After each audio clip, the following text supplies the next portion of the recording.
শ্যামা ভাই, কি অবস্থা? এখন কেমন আছেন? আলহামদুলিল্লাহ, খুব ভালো লাগতেছে। কোনো চিন্তা করবেন না, আপনাকে ডাক্তার দেখে গেছে, আর এই যে আমি ওষুধ দিয়ে এসেছি, এটা খাওয়ার পরে খাবেন, সব ঠিক হয়ে যাবে। সবাই যেন একটা কথা জিজ্ঞেস করি, মুই আপনারে হ্যাঁ হ্যাঁ, বলেন। মনে হয় ওই এনজিওর লোক, নাম করলেন, আসলে মুই বুঝি না কথাটা। জি জি, আপনি ঠিকই ধরেছেন, আমরা এনজিওরই লোক। তাহলে আপনাকে ভালো রাখতে। কিন্তু আপনাদের হয়েছিল কি? উনি আপনাকে এভাবে মারলো কেন? হ্যাঁ, মুই করতে মুই কিছু জানি না। আপনি আমাদের না বললেও আমরা কিন্তু সব জানি। কি জানেন আপনি? শুনতে চান সত্যিটা?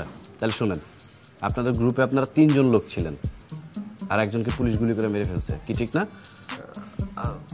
আপনারা জানলেন কেমন?